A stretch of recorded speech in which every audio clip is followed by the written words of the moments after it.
everyone, and welcome to the very first episode of the 2022 American Monoposto Championship. My name is Simon Core, and today we're going to present to you the highlights of the race at Long Beach, California. A 60-minute extravaganza of which we're going to show you only the very best parts today. The streets of Long Beach are some of the most legendary in the world of professional racing, and therefore we are very excited to present to you what went down on April the 9th when the American Monoposto Championship hit the streets of Long Beach, California.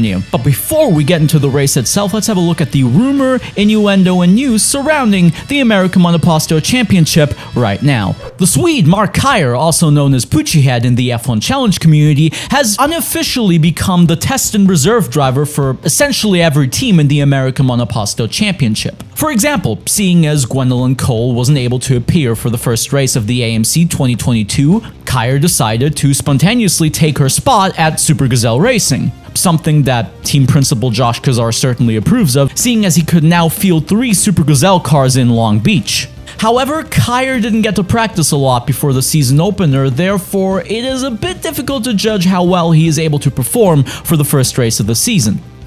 16 cars are going to compete in this first race of the American Monoposto Championship, and the clear favorites are, without a shadow of a doubt, Kevin Peters and Max Heyman. Both of their testing times indicated that they were the odds-on favorites for the race, but you shouldn't count out Alexander Knežević, Jan Vinta, or Josh Kazar ahead of the first race of the season. Juho Sopanen is also going to make an appearance without a lot of testing, and is therefore probably going to be a bit behind both of his teammates, Bens Waldinger and the aforementioned Kevin Peters. This 1.6-mile track is probably one of the most difficult in the entire calendar, seeing as it's not only a street circuit, but is also one of the shortest laps on the calendar, with about a 53-second lap on average. Drivers also had to get used to the fact that this is not the modern Long Beach layout that you'll see on television nowadays, but the layout used in mid to late 90s open-wheel American racing. If there's one spot on this track where you can overtake, it is certainly the first bend. The second overtaking spot will be the right-hander after the long straight in Sector 2.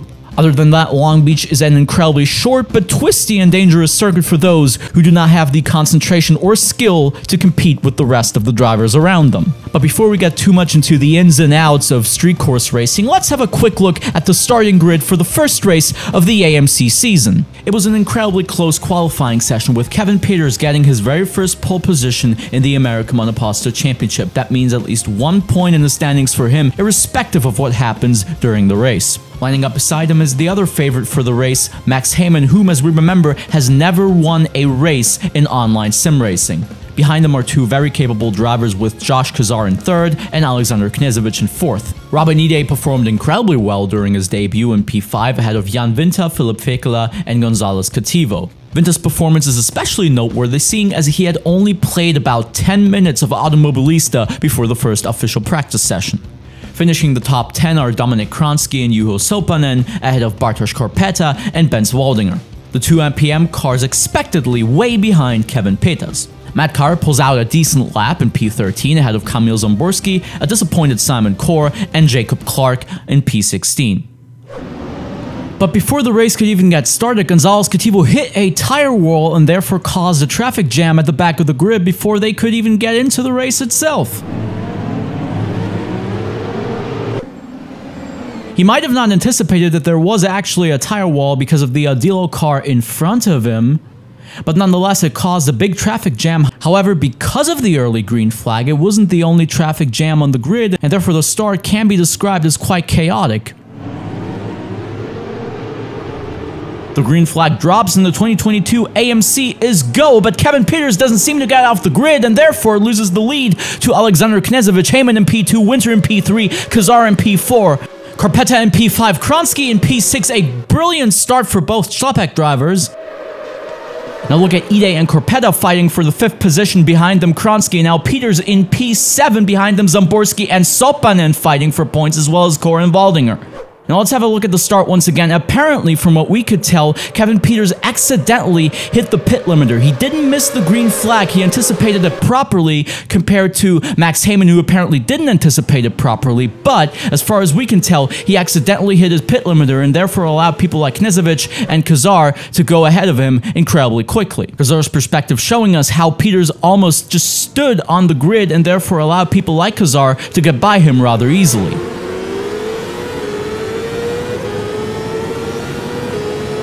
Now Knežević ahead of Heyman, Winter still lap 1 ahead of Kazar, who's trying to overtake him in this braking zone, and he does so beautifully. Kazar manages to get ahead of Jan Winter and is now in P3, then Korpeta, Ide, Kronsky, and a disappointed Kevin Peters trying to make up places and therefore get back into the podium positions, and he might be able to do so seeing as he's already able to overtake Dominik Kronsky at the end of lap 1, going into lap 2. Now Kronsky would be incredibly happy with the position and the points, therefore nobody expected him to fight Peters for long, considering that Peters is one of the championship favorites. But we hear that after this overtake, there is a safety car called out, a caution phase if we want to use the American terminology. Let's have a look at what happened. Both Super Gazelle cars getting into a weird situation. Jacob Clark and Matt Kyer, of course, the reserve for Gwendolyn Cole for this race. Jacob Clark not happy with the situation, the safety car being called out. However, Mark Kyer, excuse me, was able to continue despite the safety car being called out because of him. Now, during the safety car, this happened. Dominik Kronsky's engine blown. Therefore, the first retirement of the American Monoposto Championship 2022 is Dominik Kronsky for the Schlappack Racing Team. A disappointing day for the pole, for sure. 11 laps in, the safety car is still out, something the drivers didn't expect. Therefore, let's see how any further safety cars develop, seeing as the drivers now have to deal with a longer safety car period than originally expected. Also remember that during the safety car phases, cars can unlap themselves and therefore gain a huge advantage if they play their strategy right. Final corner, green flag being thrown once again, and it seems as if everything has gone well. Knežević once again ahead of Heyman, Kazar, Winter, Korpeta, and Ide in the top 6. Remember, points for the first 12 positions. And look at the engine blown on Max Heyman's car! One of the favorites of the race, one of the clear-cut favorites, is out with an engine failure. Something the Kostak boys definitely didn't expect. Max Heyman retires with an engine failure, therefore definitely not his first victory in online sim racing today. Now look at Korpeta trying to defend his position against Ide. Peters says thank you very much, getting ahead of Ide, and is now right behind the Polish driver for the Schlappack Racing Team. Now behind them, Soponen for MPM, only one position behind Kevin Peters, then Benz Waldinger, and Simon Kor is now in a fight with the Kostak driver Philip Fickler, who had a terrible start. He had to pit before the green flag even dropped, but thanks to the safety car, he's now back in contention for points. Now let's have a look at the onboard from Kevin Peters' car, getting ahead of Bartosz Korpeta, someone whom we described as quick but erratic. So far, he's been incredibly quick, but he's also been somewhat dangerous to Robin Ide, seeing as he almost took him off the track at the beginning of the lap, as you could see. Now, Korpeta potentially trying to counter Peters, but he's not able to do so. Peters gained another 2 places this lap alone and is now behind Jan Winter, who's in P3, therefore Peters in P4. Kneza, Kazar, here's Jan Winter, and then Kevin Peters behind them. Then in the back, you can see Korpeta and Ide in P5 and P6. Now have a look at Josh Kazar behind Alexander Knežević, both people who didn't expect to be this competitive for the first race of the season. Now we talked to Josh Kazar ahead of the season opener. He was incredibly motivated because he seemed to have found a bit of pace in testing. However, we certainly didn't expect him to be in such a good position for the first race of the season, seeing as Peters and Heyman were the clear-cut favorites. Now once again, Ide fighting with Korpeta. Ide getting ahead of Korpeta with a brilliant maneuver. Again, great debut for someone who we didn't see a lot throughout testing, and Korpeta almost taking Ide off the track. Now at the end of the same lap, Bartosz Korpeta decides to basically put it into the wall and therefore loses his nose. Now you'd assume that he would go for a pit stop, and he does do so, but not before Juho Soponen tries to desperately overtake the man without a nose at this point.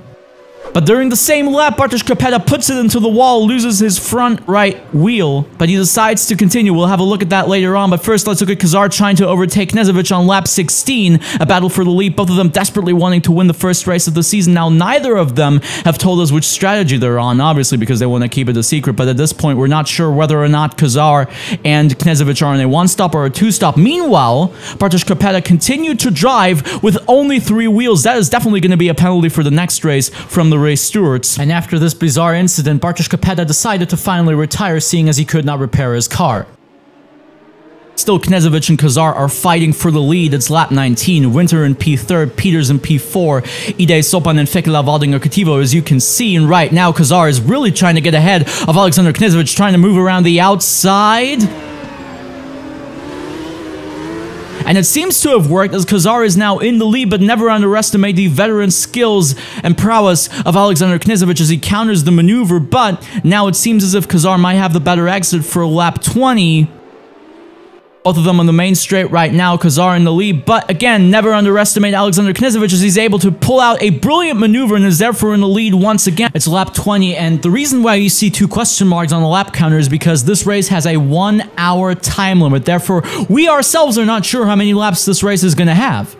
And now look at this brilliant duel between Winter and Peters. Peters trying to get into the podium positions once again and is now in P3. It's lap 22, and Knežević is still trying to defend against Josh Kazar.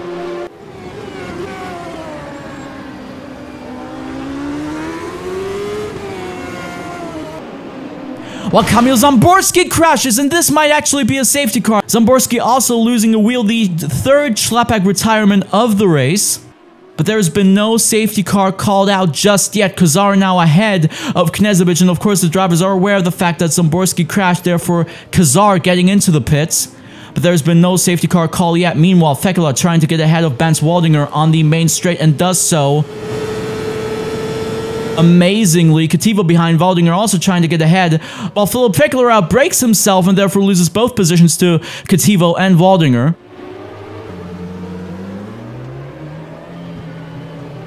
A chaotic race for sure, and still no safety car.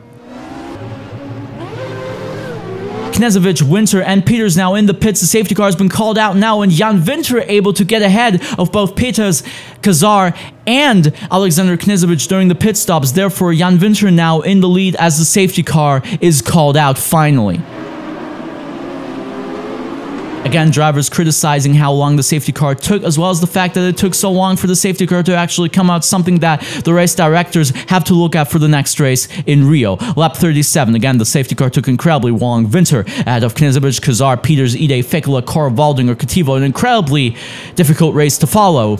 However, if you're wondering why Kor, Waldinger, and Kativo are in such good spots, it is because of them doing one-stops, as well as people like Kor being able to unlap themselves after safety cars are called out. And Winter immediately lets Alexander Knežević through, and therefore it is a 1-2 with Knežević ahead of Winter and Kazar. Peters in P4, Ide with a brilliant P5. He also seems to have only done a one-stop. Kativo outbreaking himself, trying to get ahead of Benz Waldinger. Look at that duel. Both of them are definitely going to be reprimanded for this type of racing after the race. However, as of right now, no penalties for either of them. Look at Kazar trying to defend against Kevin Peters, the clear-cut favorite for the 2022 championship, trying to get ahead of somebody who's been well known for his YouTube exploits so far. Trying to do his damnedest to keep ahead of the German driver for MPM. Peters doing an incredible job to get back into the race right behind Kazar, as well as both Odilo cars. And look at team tactics being played at Kostak with Robin Ide letting Philip Fekela through. Is that an indicator that maybe Philip Fekela is on a 2-stop, almost putting it into the wall through that drift? Now Winter once again trying to defend against Kazar, and Peters might be playing a bit of a roadblock for Alexander Knežević at this point, but both Kazar and Peters getting ahead of Jan Winter, almost bumping into the German driver, whom, as we said, only practiced about 10 minutes before the first official practice session. Now, once again, Peters trying to get ahead of Kazar. It's very unclear whether or not Peters, Kazar, and Knežević can actually manage to finish the race with only one stop. Something that might help Kevin Peters out is that he told us ahead of the race that his setup feels incredibly good, saying that his car essentially almost felt like it was on rails, therefore tire wear might be rather low compared to other drivers around him. However, we still got a long ways to go and to see whether or not his strategy actually pays off, and if he decides to do 1 or 2 stops. Once again, Kazar trying to defend himself against Peters.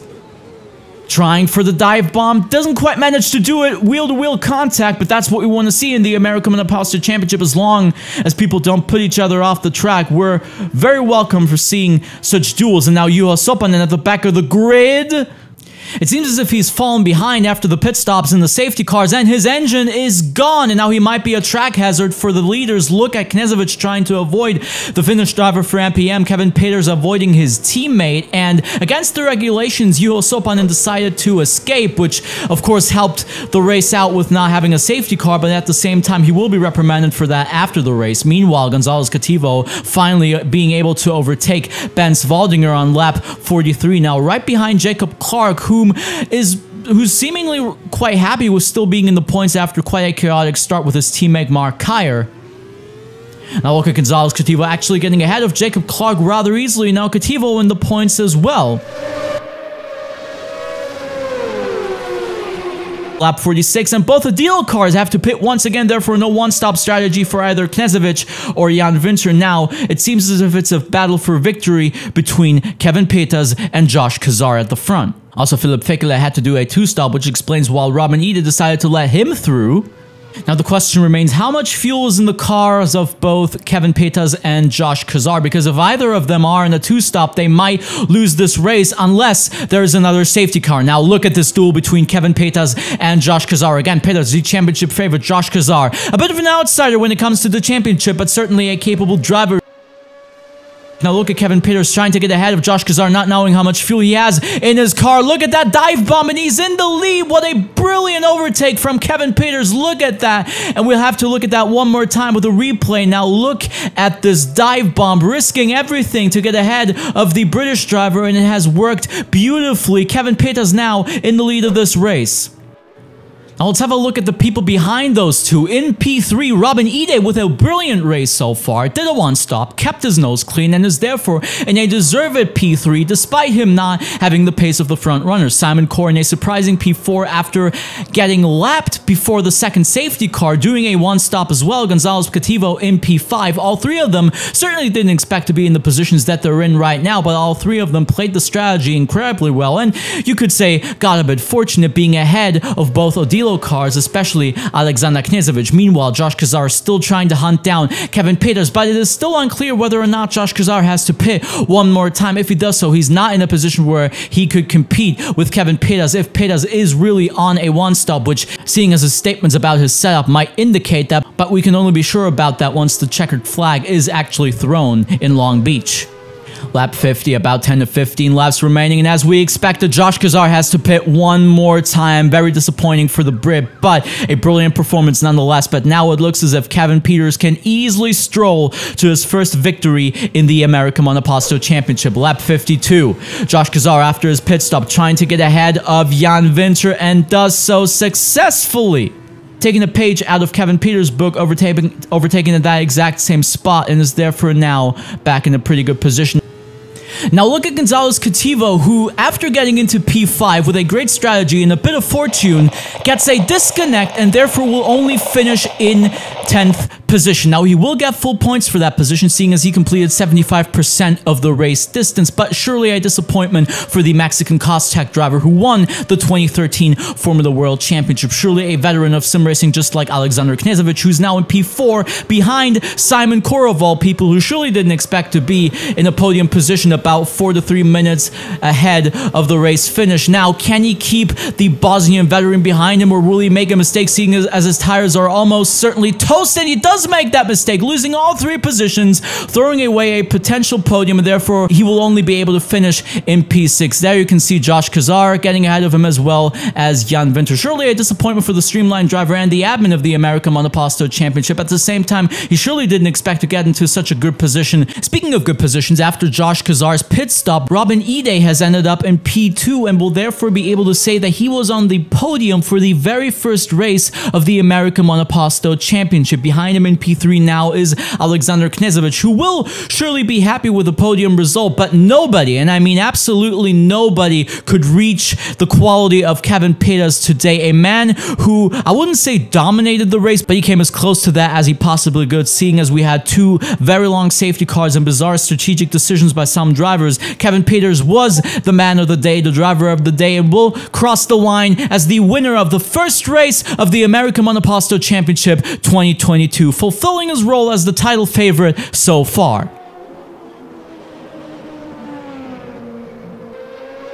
Ide finishes P2, Knežević P3, but if you're wondering why Jan Winter is all of a sudden in P4, let's have a quick listen at Josh Kazar's team radio to explain what happened.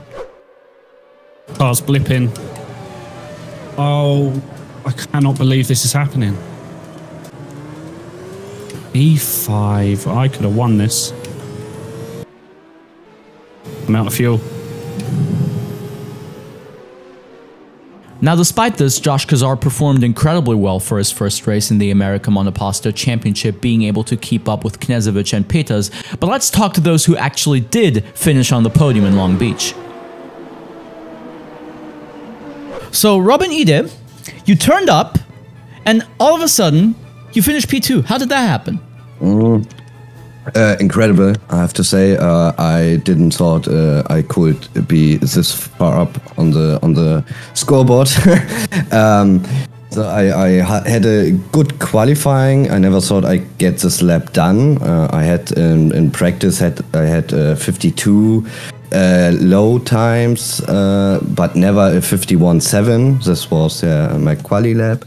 And so I started P5 and I thought, okay, more than P5, never possible. Just try to get this P5. But then a few safety cars helped me out. So I in the second safety car, I stopped on the hard tire and got a few less fuel than I expected to get to the end. But the safety car was long enough to get this done on this. I had one liter left in my fuel, so it was really close.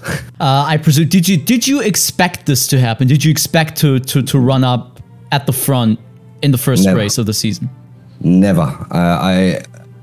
I was expecting, okay, get my race done and get a few points maybe. So that was what I expected. But this whole race weekend, I didn't expect that at all. So Alexander Knežević finishing P3, are you happy with the result or did you expect more from the first race of the season? In the end, it was okay, but you know, just how the race went, we could have got P1 and 2. But in the end, you know, it's okay. It was a little bit tight in the end, even getting P3 and also with the fuel. But yeah, all in all, it was okay in the end. It seems as if Kevin Peters was able to do a one-stop, and it seemed to have went quite well for him on the tires as well. Is that something that surprised you guys, that he could pull that off? Yeah, I mean, a little bit for sure, but he did a pretty good job on the setup. I think that Robin also did a one-stop, but it was, you know, a little bit harder for him. It wasn't as you know, as easy for with Kevin, and we couldn't do it. For us, a two-stop was always, you know, the plan. So we need to work on the setup and get there, because with these differences, you know, we can't really compete with Kevin, at least. Ja, Kevin Peters, du hast vor der Saison irgendwo ja auch eine Favoritenrolle angenommen und konntest diese jetzt erfüllen. Du hast das erste Rennen der Saison gewonnen. Ja, vielen Dank, Simon. Das war ein spannendes Rennen. Hat Spaß gemacht und es war sehr turbulent in meiner Position nach dem Start, ja, weit zurückgefallen. Und am Ende hat es ja doch noch geklappt. Ich meine, es war, du hast es gesagt, ein sehr chaotisches Rennen mit Safety-Car-Phasen, mit langen Safety-Car-Phasen, mit Überholmanövern. Du hast ja anscheinend auch während dem Rennen die ein oder andere Dive-Bomb platziert. Ja, wenn man das so nennen will. Also ich hatte anscheinend etwas mehr Flügel als andere Leute auf dem Auto drauf und konnte dadurch aus der letzten Kurve gut rausbeschleunigen, hart so in den Windschatten setzen, nebendran, und musste dann halt reinhalten, damit es funktioniert. Aber das... Ich habe der Konkurrenz viel Platz gelassen, sie haben mir Platz gelassen, dann hat's funktioniert. Und im Endeffekt hast du ja unter anderem dadurch gewonnen, dass es anscheinend dann bei dir mit dem Sprit am Ende ein bisschen knapp wurde. Ja, also eine Einstop war schon am Anfang angeplant. Die Sache ist nur, dass ich mehr Safety-Car-Phasen erwartet hatte. Und ja, es kamen nur 2. Die waren relativ lange, aber es wurde halt sehr knapp und ich musste dann ja die letzten 7, 8 Runden etwas Sprit sparen, damit es aufgeht. Gibt es denn als abschließende Frage von den 9 Leuten, die dir jetzt begegnet sind in der Liga, manche mit mehr, manche mit weniger Erfolg, wer hat dich denn bis jetzt am meisten überrascht, beeindruckt oder ist dir aufgefallen von deiner neuen Konkurrenz? Wenn man das so nennen will, dann von der neuen alten Konkurrenz ganz klar Robin Ide. Ich habe ihn jetzt seit ein paar Jahren, bin kein Rennen mehr mit dem gefahren seit ein paar Jahren, und auf einmal fährt er auf die 2, eine gute Strategie gehabt, eine eine gute Pace, keine Fehler gemacht und ja, hat sich gut gemacht in der letzten Zeit. So before we finish the video, let's have a look at the race results one more time. Kevin Peters wins the first race of the season ahead of Robin Ide and Alexander Knežević. Jan Winter performs quite well in P4 ahead of Josh Kazar, Simon Kor, a decent Philip Fickler in P7. Bence Waldinger finishes in 8th position, he must be happy with that. Jacob Clark in P9 ahead of a disappointed Gonzalez Cativo, who despite his disconnect is still going to get the full points for 10th place, seeing as he completed 75% of the race distance. Both Juho Sopanen in P11 and Kamil Zamborski in P12 are only going to get half points for their endeavors. Mark Kyer, Bartosz Kopeta, Max Heyman, and Dominik Kronsky are not going to get any points, seeing as they didn't finish in the points positions. The drivers' standings are as follows. Kevin Peters leads the championship table with 21 points, 5 points ahead of Robin Ide. Alexander Knežević is in P3 with 14 points, Jan Winter in P4 with 12 points, Josh Kazar in P5 with 10 points, and so on and so forth. And both Juho Sopanen and Kamil Zamborski are noteworthy for them having only 1.5 of a point on the board. And finally, let's have a look at the Constructors Championship. Now remember, only the 2 best driver performances of a team count towards their Constructors Championship table